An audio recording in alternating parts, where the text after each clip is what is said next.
Okay, so here's the mission if I choose to accept it, but I probably will because I'm the one that wrote the mission. What happens when you take somebody who's really into water cooling like myself and even has a water-cooled test bench?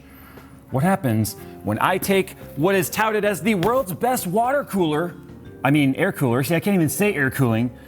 What happens when we take this and test it? Will it change my mind? Will it make me recommend air cooling? Probably, but we're still gonna do it anyway.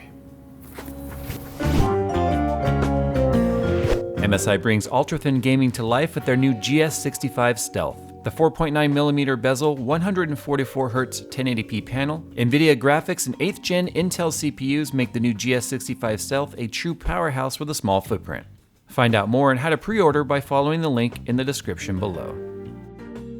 Now before I can determine whether or not the NH-D15 is actually worthy of that title, let's just get this out of the way. This is not a new cooler, it's been out for quite a few years. It's based on the award-winning D14, but when Noctua asked me if I wanted to check it out, I was like, heck yeah, why don't you also send me a low-profile one? I'm sure I could find a small form factor build used for that. But we first have to do our base tests. No, editing fill, baseline, B-A-S-E, not B-A-S-S. Jeez, I clarify next time. But it is a D-type premium cooler because, you know... Oh wow, it says based on the award-winning NH-D15. I didn't even realize it actually says that right there. I didn't even realize that. You get an insert when you say that, so... Now for this test, I'm using my Intel 8700K. And this is always hard for me to figure out which CPU I want to use. I want to use something that's kind of like maybe in line with what the average consumer would use. And I could pump more heat into these coolers to truly test them by doing something like a high core count CPU, like a 7900X all the way up to the 7980XE. But the problem is I don't think that many people are running that. And I think an 8700K is more reminiscent of what people have. Plus it has a known cooling issue before you delid them.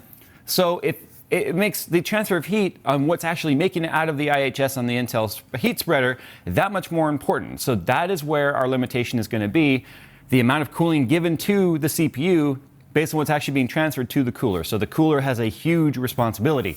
We're also going to be using our all stock settings for this. And then maybe we'll do a little bit of overclocking. The only setting I have changed is it's set to sync all cores. They now default at 2 per core because if you remember last year when Coffee Lake launched, there was this big scandal about various motherboard manufacturers shipping with this turned on by default to sync all cores. But we're doing that because that actually is an overclock, which means our turbo clock is going to apply to all cores and not just the 1 or 2 threads that are being tasked with all of that work. So it also means we're leaving this at stock voltage, so we'll monitor that. We'll let the water cooler run for about 15 minutes to let it get up to temp, and then we will monitor our temperatures and go from there. And then we'll see whether or not I'm even smart enough to install this thing. Hopefully it's not hard, but you know, I kind of make things that are easy seem hard sometimes, so there's that. So it's been running for 16 minutes now, and the temperatures are pretty decent actually. So this is the current value, this is the minimum, who cares about that honestly, and this is the max.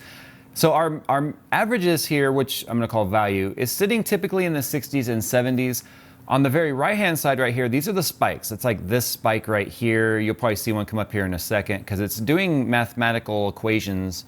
And what'll happen here is it will like eventually come up across something that just spikes it, and it has to do like a hard calculation, and then the temp goes up suddenly. But you can see here's one right there. It just came up, now it came back down. So that's what these spikes are. So what we care about obviously are these 2 columns. We want to see if we stay roughly in the 60s and 70s, and what if our spikes get any worse with air. Now remember, this is stock. This is all cores running at 4.7 gigahertz, stock voltage and all that stuff. That one setting is all that was changed. So I didn't go in here and do any manual overclocking, any manual turbo clock or voltage or any of that. So as you can see, the 8700K definitely still can spike pretty high. But in terms of our max temperature though, this is still roughly 20 degrees Celsius away from TJ Maxx. No, it's not just a store, that stands for thermal junction. Although you can get some great deals at TJ Maxx. But you can see right here, with the exception of these spikes, this is pretty steady. And that's exactly what I was thinking was going to happen. One other thing worth pointing out too is the radiator fans were running at about 1200 RPM. These are actually 2200 RPM fans, I believe. They're the EK Vardars. But I'm running them at half speed because triple rad, 360 rad, not that big of a... The CPU can handle it, or it can handle the CPU, whatever, yeah. So let's go ahead and put the air cooler on and compare, because that's kind of the point of today's video. Remember, it was a mission and we accepted it. At least I did, maybe you didn't, I don't know. But if you're still watching, then that means you did.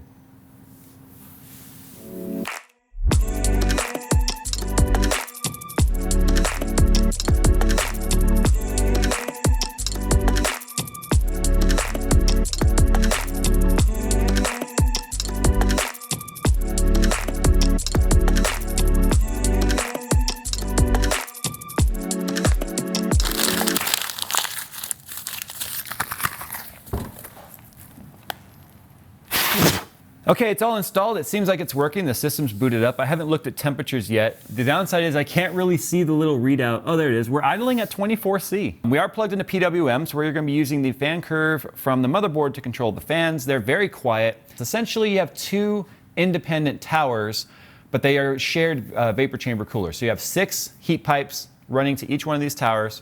It's the same heat pipe that goes across. And then we have a fan that's actually bigger than the cooler.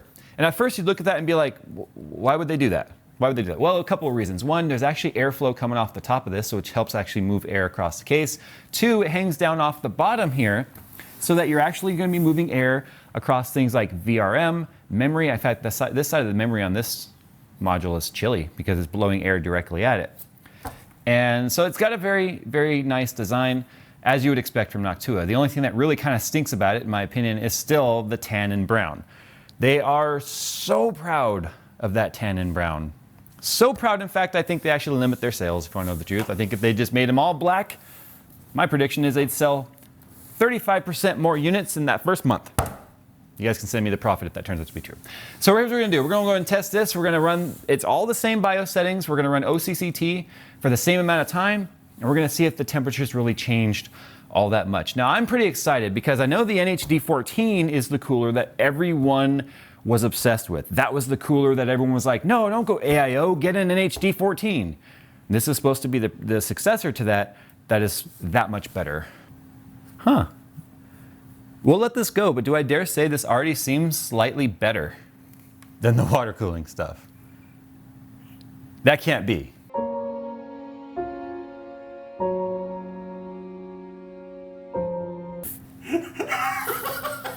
Did I just watch a man's heart break right now? So there was a little bit of heat soak, because if we look at the spikes here, we went much higher on the spikes than we did on water. But again, a couple of degrees, not too bad. I mean, 87 was our max core, oh, 88. 88 was our max core, 83, 81. But if you look at our averages though, this is so much better than I was expecting it to be. Remember, we are technically running a 27.6% overclock over our base, running at 4.722 gigahertz on all 6 cores. Now, why are these temperatures so close? I can tell you why they're so close. Because the IHS TIM on this, the thermal interface material, is still crap. Now, the water cooler is a little bit better at being able to handle those spikes because it has a more efficient transfer of heat. But the true transfer of heat efficiency is lost with the terrible Intel application of thermal paste, which is why everyone delids these CPUs, and the 8th gens and the 7th gen extreme, like obviously the 7900X is known to be really hot. As you go up, it gets worse. So this, I need to just buckle down and actually do the delidding on some of these CPUs if I want to be serious about the temperatures. I was a little concerned though. I mean, I was getting really sad because I was like, crap.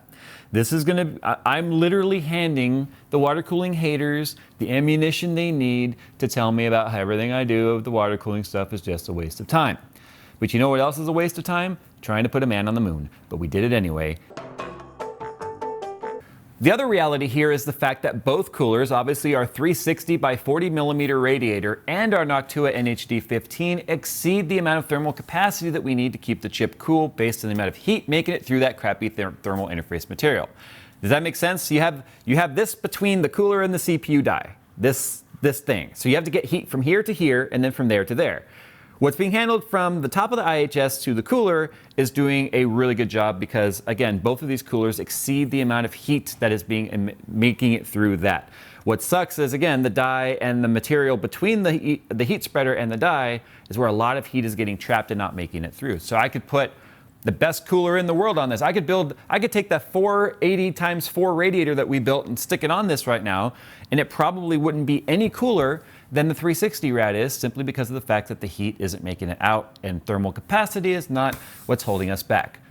So in a really long roundabout way, I'm saying if you're not comfortable with water cooling, you obviously have options out there that are going to give you great performance without being too concerned with whether or not you're going to keep your stuff cool enough. Now, obviously, we need to address this was done in an open air test bed because we wanted the only factor in cooling to be the cooler itself. There's no case I could have possibly put this in that would have basically matched everyone's use case scenario back home. So as long as you have proper airflow in your case, your results should be similar. Anyway, guys, we're gonna go. I've had a lot of requests lately to do some air cooling stuff, and as we move into the summer months, except for Australia, we know you guys are upside down, and you guys are in the upside down, and you're dealing with winter right now, so obviously you guys aren't having cooling issues, but for the rest of us, when we're dealing with temperature problems and heat and all this stuff in the summertime, which obviously brings out cooling issues, I like to cover a lot of cooling topics in the summer months. So if you have a suggestion, please put it in the comments down below or hit me up on Twitter at JayzTwoCents and give me your suggestions. This was one of them, and I reached out to Noctua, asked for this cooler because it was requested, and we did it. Anyway, guys, we're gonna go. Thanks for watching. I have a couple of videos that are gonna pop up right here. You might find them interesting. Please feel free to check those out. And as always, we will see you in the next one. Stupid cooler doing some good water cooling stuff. People mad. Computers. Making things compute. Computers are cool.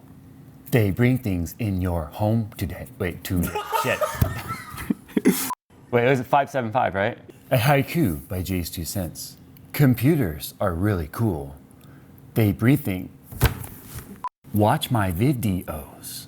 They help me pay for the things that I do in here.